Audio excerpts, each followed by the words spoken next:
उसका ब्यौरा मिला अरविंद केजरीवाल और उनके कृत्यों के माध्यम से। मीडिया की एजेंसीज और जो वर्तमान में ऑनलाइन दस्तावेज मौजूद हैं,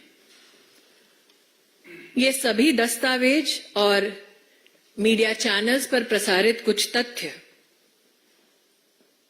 दिल दहला देने वाले हैं। आज कोर्ट में जब ये तथ्य प्रस्तुत किया गया कि अरविंद केजरीवाल द्वारा चिन्हित विजय नायर के सौजन्य से कुछ विशिष्ट शराब कंपनियों ने बैठकर शराब की पॉलिसी बनाई, तो अरविंद केजरीवाल जी के किसी भी वकील ने इस तथ्य का खंडन नहीं किया। आज कोर्ट में कुछ बैंक ट्रांजैक्शंस का विशेष उल्लेख हुआ। एक बैंक ट्रांजैक्शन ऐसा जिसके अंतर्गत समीर महेंद्रू 1 करोड़ की राशि मेसर्स राधा इंडस्ट्रीज में ट्रांसफर करते हैं। दूसरा, कोर्ट में जो मीडिया की एजेंसीज के माध्यम से दस्तावेजों में ध्यान में आता है, विजय नायर को समीर महेंद्रू 2 से 4 करोड़ रुपया देते हैं। इसका भी अरविंद केजरीवाल ने खंडन नहीं किया, ना ही अपने आप को इससे दरकिनार किया। आज कोर्ट में सीबीआई और इंडियन पीनल कोड के अंतर्गत, पीएमएलए के अंतर्गत जितने केसेस दाखिल हुए थे और जो विविध कोर्ट्स के सम्मुख पेश हुए, उसके खिलाफ भी अरविंद केजरीवाल के लॉयर्स ने कोई स्पेसिफिक मंतव्य नहीं दिया। ऐसा अगर आप ऑनलाइन लीगल प्रोसीजर्स को रिपोर्ट करने वाली एंटिटीज का भी खाका पड़े तो ध्यान में आता है। केस के कुछ तथ्य हैं जो जानकारी में आता है कि आज कोर्ट के सम्मुख प्रस्तुत हुए। एक कि 4/9/2020 दिल्ली सरकार एक एक्सपर्ट कमेटी बनाती है। उस कमेटी का बनना, ये ऑर्डर देने वाले, इशू करने वाले व्यक्ति का नाम है मनीष सिसोदिया। एक्सपर्ट कमेटी को चेयर करते हैं तब के एक्साइज कमिश्नर, और इस कमेटी ने 13/10/2020 अपनी रिपोर्ट सबमिट की, ऐसा जानकारी में आता है। एक्सपर्ट कमेटी की रिपोर्ट 31 दिसंबर 2020 में सार्वजनिक की जाती है और 14,671 फीडबैक्स आते हैं। ये सब अरविंद केजरीवाल जी की काउंसिल ऑफ मिनिस्टर्स में कैबिनेट मीटिंग में 5/2/2021 में प्रस्तुत होते हैं ताकि इसे एग्जामिन किया जाए। जो ग्रुप ऑफ मिनिस्टर्स बनता है उसमें 3 मुख्य लोग हैं, मनीष सिसोदिया, सत्येंद्र जैन, कैलाश गहलोत। मैं आपका ध्यान आकृष्ट करना चाहूंगी कि जो कोर्ट के सम्मुख दस्तावेज प्रस्तुत हुए हैं उसमें ये साफ इंगित है कि इन दस्तावेजों में बिना किसी कारण क्लैरिफिकेशन और मॉडिफिकेशन किया जाता है। बदला हुआ ये दस्तावेज दोबारा जनता के सम्मुख कभी प्रस्तुत नहीं होता। कुछ तथ्य ऐसे जिनसे अरविंद केजरीवाल जी ने आज कोर्ट में अपने लॉयर्स के माध्यम से एक बार भी अपने आप को दरकिनार नहीं किया। एक, मनीष सिसोदिया के अपने सेक्रेटरी ने 7 दिसंबर 2022 में ये कबूल किया कि मनीष सिसोदिया ने सी अरविंद नामक उस सेक्रेटरी को केजरीवाल के घर बुलाया, 30 पेज का डॉक्यूमेंट दिया। जब इस व्यक्ति को अरविंद केजरीवाल के घर बुलाया गया तब कमरे में मनीष सिसोदिया, सत्येंद्र जैन और अरविंद केजरीवाल उपस्थित थे। ये कहा गया है कि सी अरविंद मनीष सिसोदिया के सेक्रेटरी ने ये कबूल किया है कि मनीष सिसोदिया ने उनको इन सबकी उपस्थिति में कहा कि जो दस्तावेज थमाया जा रहा है वही ग्रुप ऑफ मिनिस्टर्स की रिपोर्ट बनेगी। उस दस्तावेज में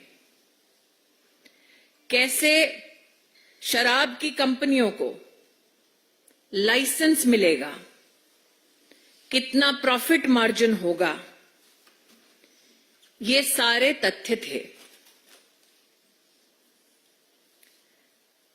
इसका भी खंडन अरविंद केजरीवाल के वकीलों ने नहीं किया। एक और तथ्य, बुच्ची बाबू सीए ऑफ मिस के कविता 23 फरवरी 2023 उन्होंने स्वयं ये स्टेटमेंट दिया कि विजय नायर, जिनको अरविंद केजरीवाल अपना माय बॉय कहकर संबोधित कर चुके थे, उन्होंने शराब के इस घोटाले के संदर्भ में ये ऑफर दिया कि कुछ पॉलिसी में ऐसा बदलाव हो सकता है जिससे कि कविता को मुनाफा हो। मात्र ये स्टेटमेंट नहीं है, कोर्ट में बुच्ची बाबू जो सीए हैं के कविता के, उनके व्हाट्सएप मैसेजेस भी उपलब्ध हैं, ऐसा कोर्ट के सम्मुख कहा गया। तब भी अरविंद केजरीवाल जी के वकीलों ने इस स्टेटमेंट का और स्टेटमेंट से संबद्ध व्हाट्सएप मैसेजेस का खंडन नहीं किया। सार्वजनिक रूप से दस्तावेज जो उपलब्ध हैं उसमें कोर्ट में जांच एजेंसी ने कहा कि अरविंद केजरीवाल ने घूस मांगी साउथ ग्रुप से। उसके संदर्भ में श्री एमएस रेड्डी का बयान पिछले साल का 6/7/2023 और 17/7/2023 स्पष्ट रूप से लिखा था कि अरविंद केजरीवाल ने सेक्रेटेरिएट के अपने ऑफिस में 16 दिसंबर 2021 शाम 4:30 बजे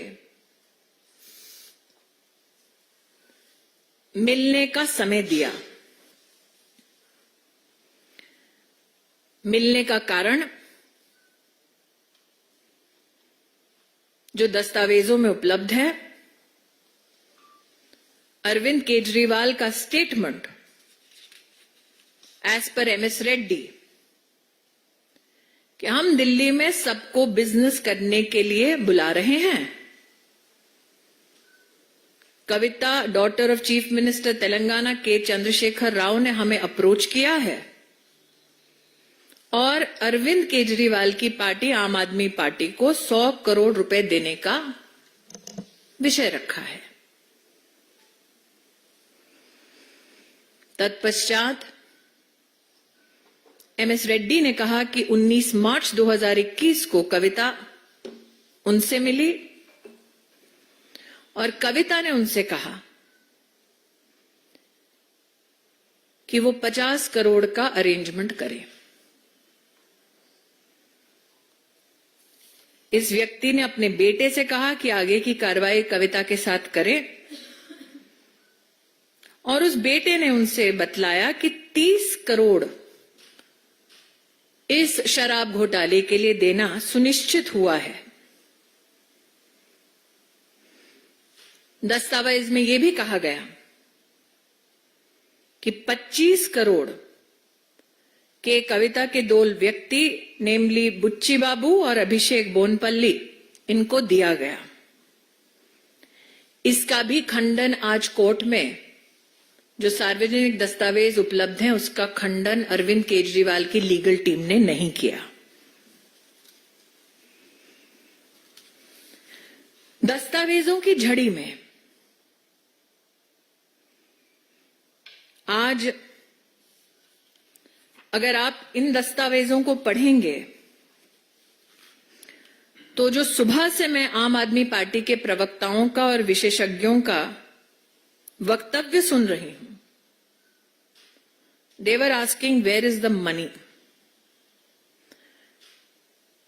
कितना पैसा दिया गया, कब किसको कहां दिया गया, इस सब का विवरण अदालत के सामने प्रस्तुत किया गया। अरविंद केजरीवाल के साथ मिलकर किस प्रकार की कंस्पिरेसी हुई, एक स्टेटमेंट है 25 अप्रैल 2023 का शरत रेड्डी का, जिन्होंने कहा कि मैं क्योंकि दिल्ली में इन्वेस्टमेंट कर रहा था, मेरी इच्छा थी कि मैं अरविंद केजरीवाल और मनीष सिसोदिया से स्वयं मिलूं। विजय नायर के माध्यम से यह मुलाकात सुनिश्चित की गई। कैसे मुलाकात हुई, काली रंग की एसयूवी से उठाकर कैसे एक सरकारी बंगले में लिया गया जहां पर अरविंद केजरीवाल इनसे मिले, इसका भी विवरण है। इसका भी खंडन अरविंद केजरीवाल जी की लीगल टीम ने नहीं किया, ऐसा व्यतीत होता है। विजय नायर कौन है? ये वो व्यक्ति हैं जिनके संदर्भ में मीडिया ने विस्तृत रूप से जनता के सम्मुख जानकारी पेश की। इनफैक्ट हाईकोर्ट ने भी इनको बेल देने से इनकार किया और कहा कि इनके खिलाफ आरोप गंभीर हैं। लेकिन अरविंद केजरीवाल ने इस पैसे का इस्तेमाल कैसे किया? 45 करोड़ रुपया जिसे गोवा के इलेक्शन कैंपेन में इस्तेमाल किया गया। विवरण में जिस एविडेंस की बात होती है उसके चलते एक कंपनी के मालिक, जिन्हें आम आदमी पार्टी के गोवा के चुनाव के लिए चिन्हित किया जाता है, उनके बयान हैं, इंक्लूडिंग एक एम्प्लॉय जिसका नाम है शायद इस्लाम काजी, मीडिया इसको पुष्टि कर सकता है। 45 करोड़ रुपीस जो आम आदमी पार्टी ने गोवा के विधानसभा के चुनाव में इस्तेमाल किया, उसकी जानकारी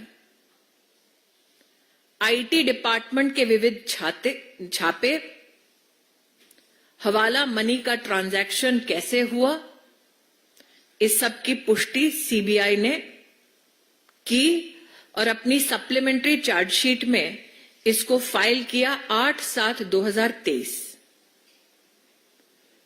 इन सभी दस्तावेजों के साथ कॉल रिकॉर्ड्स भी कंफर्म करते हैं। इसका भी खंडन अरविंद केजरीवाल जी के वकीलों ने नहीं किया। जो रिकॉर्ड्स पाए गए, ये बताया जाता है कि अगस्त 2021 से लेकर जनवरी 2022 तक 18 मौकों पर 17 करोड़ से ज्यादा पैसा और 16 मौकों पर जून 21 से दिसंबर 21 के बीच 27 करोड़ रुपया का आदान प्रदान हुआ, ताकि आम आदमी पार्टी भ्रष्टाचार के अपने इस पैसे से गोवा के विधानसभा में अपनी राजनीतिक पहचान बना सके। ये पब्लिक नॉलेज है। इन दस्तावेजों के माध्यम से 4 रूट से गोवा पैसा भेजा गया। एक बार 12 करोड़, एक बार 7.1 करोड़, एक बार 16 करोड़, एक बार 7.2 करोड़, एक बार 2 करोड़। पैसा 4 रूट से ट्रांसफर हुआ, इसका खंडन अरविंद केजरीवाल के वकीलों ने नहीं किया। गोवा में 18 बार 17 करोड़, 16 बार 27 करोड़ का ये ट्रांजैक्शन हुआ, इसका खंडन अरविंद केजरीवाल जी के टीम ने नहीं किया। एडवर्टाइजिंग एजेंसी से लेकर, सर्वे करने वालों से लेकर, असेंबली सीट के मैनेजर्स से लेकर ये पैसा कैसे बांटा गया, इस सब का विवरण आज कोर्ट के सामने प्रस्तुत हुआ।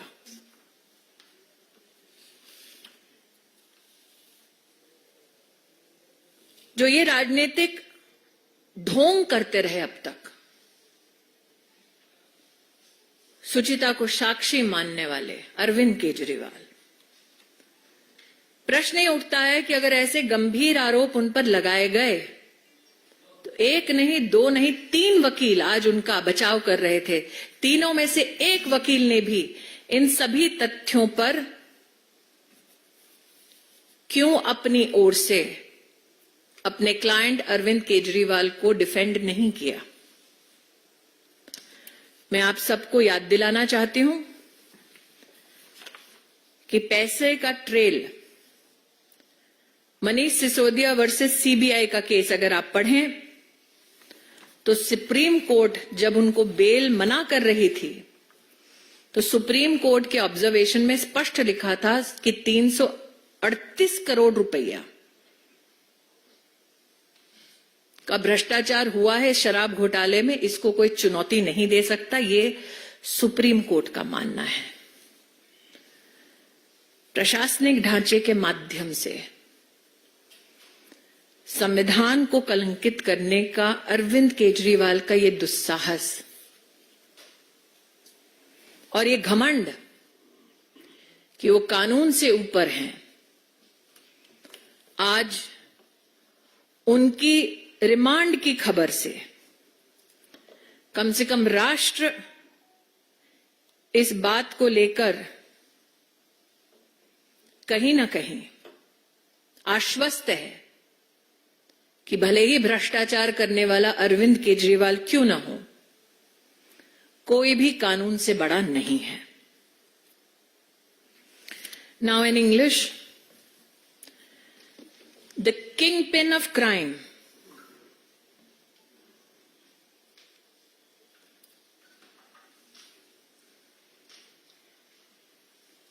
the kingpin of crime, Arvind Kejriwal,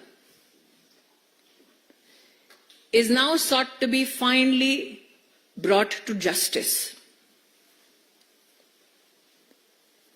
Looking at reportage by all media agencies and details available online, including reportage by those digital entities that report court proceedings. This, as a Karyakarta of the Bharatiya Janata Party, are my observations. That before the court today, the investigation agency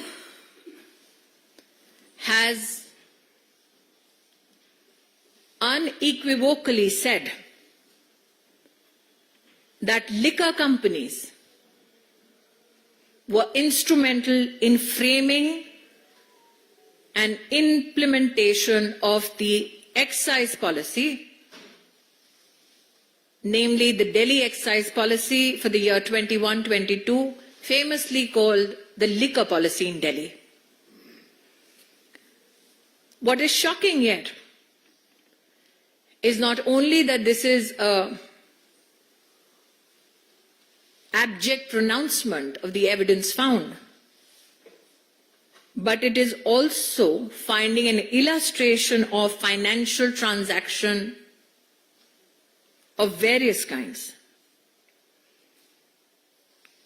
Today, as is now public knowledge, produced before the court was evidence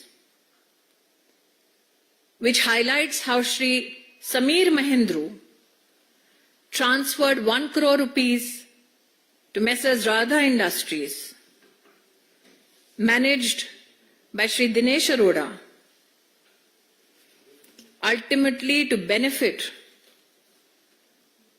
in terms of onward transmission to Shri Vijay Nair. And that Vijay Nair, who Arvind Kejriwal once famously said is his boy, received 2 to 4 crore rupees from Sameer Mahendru. This fact was not refuted by Arvind Kejriwal's lawyers today in court. All the supplementary and main prosecution complaints which have been filed and on which the Honorable Court has also issued processes, none of those cases and their mention has been challenged by Arvind Kejriwal in court today. To just give a short background to the scam, on 4/9/2020, Manish Sisodia issues an order for the constitution of an expert committee which has to suggest measures with regards to the excise policy. That this expert committee places its report in the public domain on the 31st of December 2020 and receives over 14,671 feedbacks from the general public is also mentioned. There is a mention of the constitution of a group of ministers, but also uniquely there are mentions about how clarifications and modifications were made to the report without any justification. And on these modified documents, no public comments were sought. Across all television channels today, we have seen many representatives of the Aam Aadmi Party and those who have opined on this scam talk about the role of Arvind Kejriwal.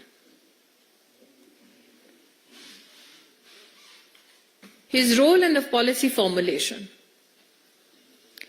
There is a statement by the Secretary of Manish Sisodia, of course, freely hired by Manish Sisodia, C. Arvind, which is dated 7th of December 2022. where Mr. Arvind says that in March 21, Manish Sisodia called him to the residence of Chief Minister Arvind Kejriwal, gave him 30 pages worth of a document, which was a draft report, that at this said venue, at this said time, Satyendra Jain, Manish Sisodia and Arvind Kejriwal were present. Manish Sisodia then goes on to tell C. Arvind that this is the base document on which the final report is to be made. This document includes how licenses are to be given out to private players for distribution of alcohol and how profit margin was to be fixed at 12%. These points were never discussed in the GOM, and these points, as C. Arvind has stated in his statement dated 7th December 22, were handed over to him at Arvind Kejriwal's residence. Today, as publicly available document tells us, Arvind Kejriwal's lawyers have not refuted this statement of C. Arvind.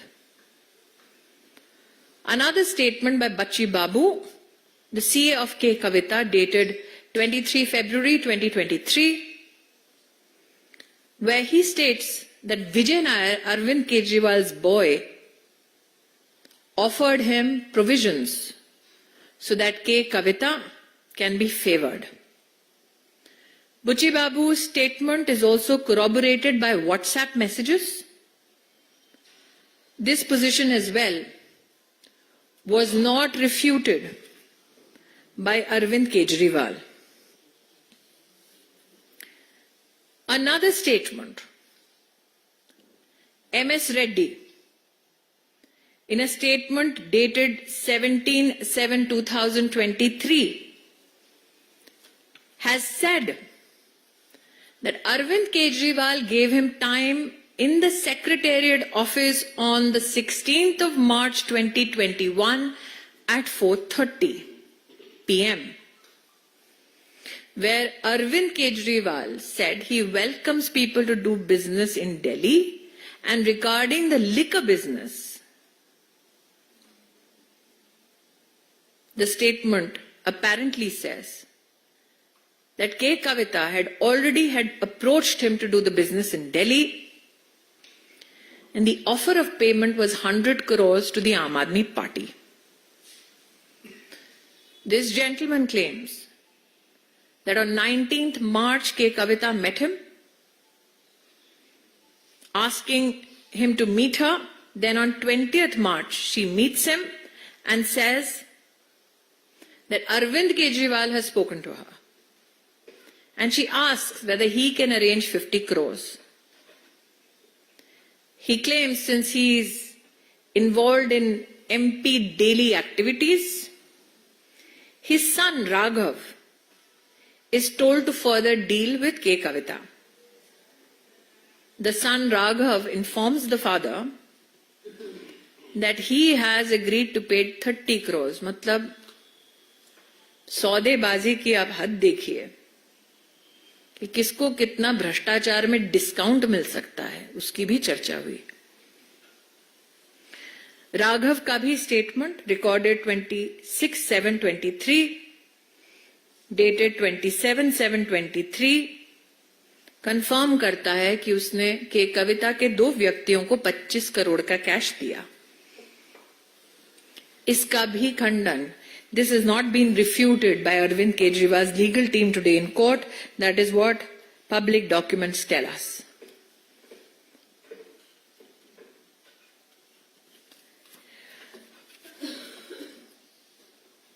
Today in court, another statement that is revealing. Sarath Reddy, statement dated 25th April 23, said that it was his desire, since they were in Manish Sisodia. He was assured it will be done with the help of Vijay Nair. A meeting was arranged at a house where Arvind Kejriwal met him. In this meeting, Arvind Kejriwal assured him that Vijay Nair is his trusted guy, and if there is any small or big issue, Vijay will figure it out. Now, the issue of Vijay Nair and his participation in the liquor scam, if you look at the High Court observation when it refused to grant bail to Vijay Nair, the High Court held that the allegations against Vijay Nair are extremely serious in nature. The question is, all these described meetings were not refuted by Arvind Kejriwal's legal team today. One at the Secretariat, one at Arvind Kejriwal's residence, one in a bungalow with Vijay Nair by Arvind Kejriwal's team. Now, the role and utilization and the proceeds of crime. 45 crore rupees received as bribes from the so-called South Group to be used in the election campaign of the Aam Aadmi Party in Goa in 2021-22. Statements, IT raids, call records confirm that from 4 routes, money was transferred. Once 12 crores, then 7.1 crores, then 16 crores, then 7.5 crores again, then 2 crores.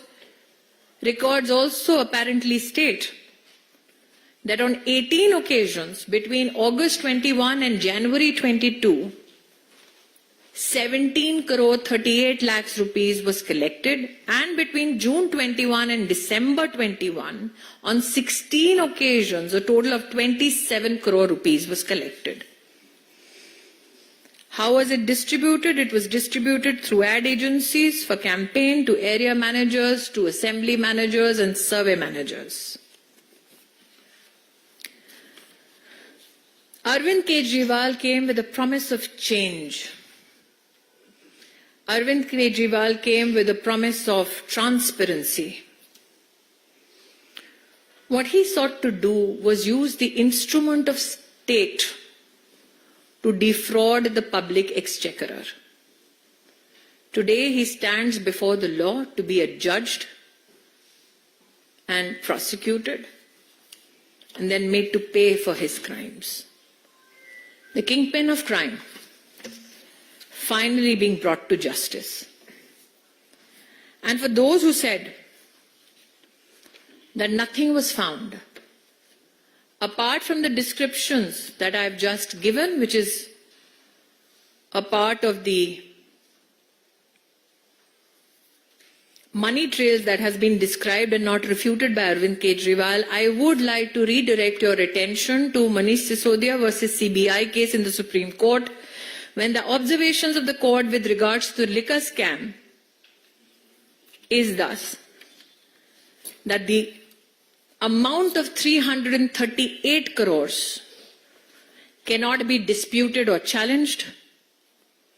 And I here quote verbatim what the Honorable Supreme Court has said, that the new excise policy was meant to give windfall gains to select few wholesale distributors who in turn had agreed to give kickbacks and bribes.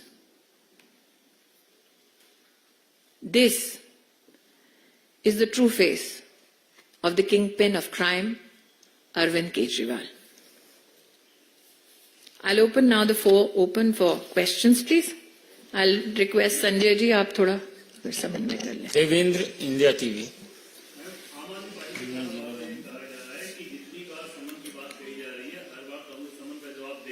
समन का जवाब देने के लिए समन नहीं दिया जाता, समन के संदर्भ में पेश होने का कानूनी प्रावधान है. विनीत. मैम, आम आदमी पार्टी की ओर से लगातार ये कहा जा रहा है कि जो भी कार्रवाई अरविंद केजरीवाल के खिलाफ की जा रही है, कहीं न कहीं दुर्भावना के कारण की जा रही है, बंदे की कार्रवाई की जा रही है. सुप्रीम कोर्ट ने कहा है कि दिल्ली की अरविंद केजरीवाल की सरकार ने 330 करोड़ से ज्यादा का घोटाला किया शराब के नाम पर, और घूस दी। क्या आम आदमी पार्टी के कार्यकर्ताओं का, प्रवक्ताओं का ये मंतव्य है कि देश की सर्वोच्च न्यायालय ने सही स्टैंड नहीं लिया? रविकांत राय। इसमें दो सवाल हैं। पहला तो अरविंद केजरीवाल ने अभी कहा है कि वो मुख्यमंत्री पद से इस्तीफा नहीं देंगे। दूसरा सवाल कि पंजाब के मुख्यमंत्री भगवंत मान आए थे अरविंद केजरीवाल के समर्थन में और उन्होंने कहा कि अभी जो हालात हैं वो इमरजेंसी जैसे हैं। ऐसा है, जिन दस्तावेजों को अभी अभी मैंने पढ़ा, जो सार्वजनिक रूप से उपलब्ध है, मैंने कहा वहीं से मुझे प्राप्त हुए हैं, उसको अगर आप मीडिया के पर्सनल के नाते बारीकी से पढ़ें तो सिर्फ गोवा के इलेक्शन कैंपेन में ये काला धन नहीं गया। इन दस्तावेजों में पंजाब के आम आदमी पार्टी के चुनाव का भी उल्लेख है। तो सीएम पंजाब किस भय से मिलने आए थे भाभी जी से? आमोद राय। इस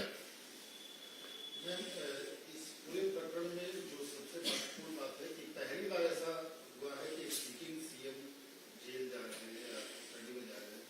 तो आपको लगता है कि ये नई संवैधानिक चैलेंज है, इसको उम्मीद करना चाहिए, उनको इस्तीफा देना चाहिए?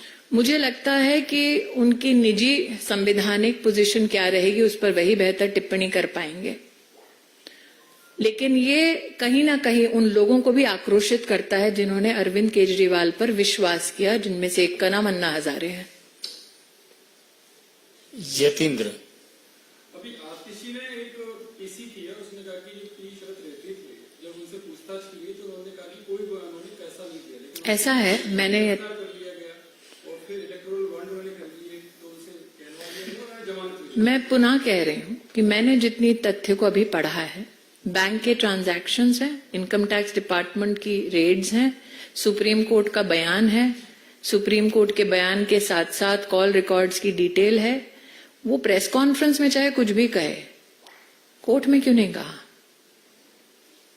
पायल। At one point in time, the Aam Aadmi Party and the Congress were at loggerheads, but the first person to actually call up Kejriwal's family and reach his residence today was Rahul Gandhi and KC Gopal. Are you very surprised? No.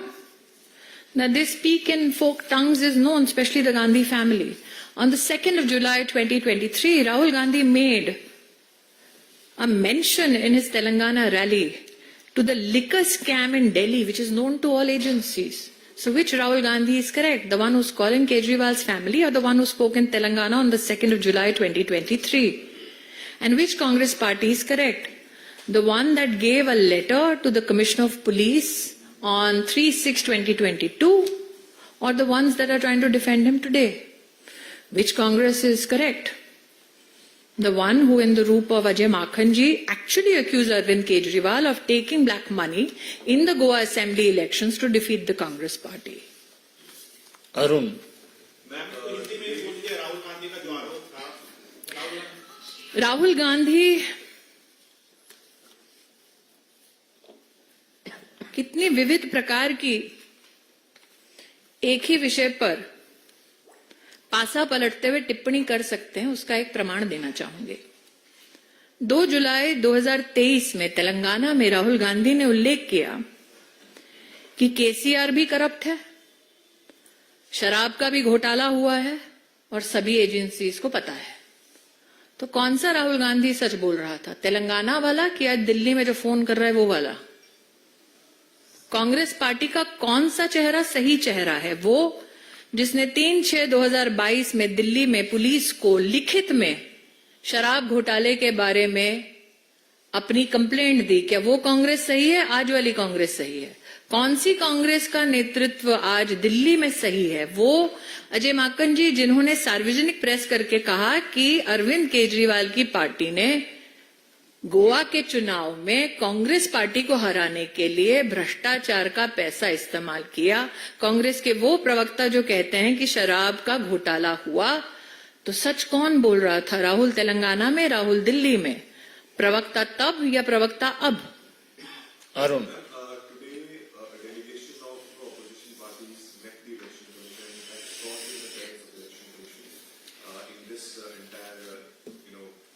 against Arvind Kejriwal and the arrest was perhaps it seems to be a glue government for the opposition parties, the arrest of Arvind Kejriwal. It's interesting that you use the word glue for the opposition parties that went before the Election Commission today. That the glue is called corruption is more than evident. But what is also interesting, and I'm not a student of law, is that an officer of the court who had just presented himself before the court goes to the Election Commission to bring the court under pressure. So corruption is the glue that brings them together. What is fascinating is all the details that I've given you are partners of the India Alliance who are transacting between the South and Delhi government. So no wonder everybody ran. Because when the dominoes falls, who knows where it lands? But again, it is for legal luminaries to opine on why an officer of the court, after presenting himself on behalf of a client before the court, then goes to the Election Commission to suppress the majesty of the court. देखिए, चुनाव आयोग में जाकर एक ऐसा व्यक्ति बोल रहा है जो चुनाव आयोग में प्रस्तुत होने से ठीक पहले कोर्ट में प्रस्तुत था। कोर्ट में वकील के रूप में अपने आप को प्रस्तुत करने के बाद जो मैंने मीडिया में देखा है जजमेंट रिजर्व था, उस अवधि में वो व्यक्ति जाता है और इलेक्शन कमीशन पर जाकर दबाव बनाने का प्रयास करता है ताकि कोर्ट उसके दबाव में शायद कुछ बोल दे या शायद कुछ कर दे। तो जो देश की कानून व्यवस्था से संबंधित विशिष्ट लोग हैं, ऐसे वकील साहब के बारे में उनकी क्या टिप्पणी है वो तो मैं खुद रुचि रखूंगी सुनने के लिए। लेकिन ये गठबंधन चोरों का है, ये हम पहले भी कहते थे प्रवक्ताओं के नाते, आज उन्होंने प्रूफ कर दिया। किसके लिए गए? उसके लिए जो शराब के घोटाले का सरगना है, जिसके खिलाफ बैंक का transaction, call record detail, policy instrument और कई लोगों का एविडेंस बयान है। तो जुडिशरी को सप्रेस करने का ये उनका प्रयास निंदनीय है। यतीन्द्र हो गया। विशाल पांडे, रिपब्लिक। आज कोर्ट में अरविंद केजरीवाल ने कहा कि मेरा जीवन इस देश को समर्पित है। देखिए, मैं रिटोरिक में विश्वास नहीं करती। मुझे ऐसा लगता है कि आज जो तथ्य हमने बोले हैं वो तथ्य कोर्ट के सम्मुख भी प्रस्तुत हुए थे। हिमांशु, आज तक। मैम, मेरा एक सवाल है।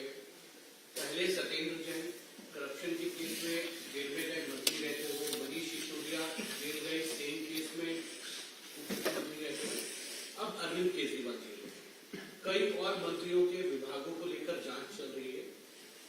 आपको नहीं लगता कि इतने भ्रष्टाचार के बाद राष्ट्रपति को अब कड़ा कदम उठाते हुए मैं पहले तो मॉडल कोड ऑफ कॉन्डक्ट लागू है। मैं एक संवैधानिक पद पर सेवा दे चुकी हूं, दे भी रही हूं वर्तमान में। दूसरा, मैं प्रवक्ता के नाते आज इस मीडिया कॉन्फ्रेंस में महामहिम राष्ट्रपति जी के संदर्भ में कोई टिप्पणी नहीं कर सकती। ठाकुर रविंद्र सिंह, जी न्यूज। मैडम, ये पहले का उदाहरण बीजेपी का हो या दूसरी पार्टियों का, हाल फिलहाल में हेमंत सोरेन का भी देखने पा रहा है कि उन्होंने ईडी किया, गिरफ्तार हुए, उसके पहले उन्होंने गद्दी छोड़ी। इसके पहले कई उदाहरण हैं, चाहे लालू यादव हो या फिर बीजेपी के लिए। लेकिन अरविंद केजरीवाल या उनकी पार्टी कर रही है कि हम नहीं छोड़ेंगे, सीएम है। आपको क्या लगता है कि इस्तीफा नहीं दे रहे हैं, गद्दी पर बैठे रहना चाहते हैं, इसके पीछे आपको क्या मंशा लगती है? जितने तथ्य अब तक सम्मुख आए हैं उन्होंने संवैधानिक पद का ही इस्तेमाल किया है भ्रष्टाचार करने के लिए और अपना बचाव करने के लिए। तो क्या आप हैरान हैं कि वो ये पद नहीं छोड़ना चाहते जिसके माध्यम से उन्होंने भ्रष्टाचार किया? न सिर्फ शराब में घोटाला किया, शीश महल भी बनवाया। श्वेता, सहारा टीवी। पंजाब के मुख्यमंत्री ने कहा कि जहां जहां पर विपक्षी पार्टियों की सरकारें हैं वहां पर उपराज्यपाल के माध्यम से परेशान किया जा रहा है। मैं पुनः कहती हूं, अभी जो मैंने दस्तावेज पढ़े जो कोर्ट में पब्लिकली अब अवेलेबल शायद हुए हैं, क्योंकि मैंने तो मीडिया के माध्यम से पढ़े, उसमें सिर्फ गोवा के इलेक्शन कैंपेन को ब्लैक मनी से फाइनेंस करने का उल्लेख नहीं है, पंजाब का भी है। तो क्या इस पर पंजाब के आम आदमी पार्टी के मुख्यमंत्री जी कोई स्पष्टीकरण देना चाहेंगे? मित्रों, सभी प्रश्नों का लगभग हमने उत्तर दिया है। I am really grateful for your patience, ladies and gentleman. Thank you so much.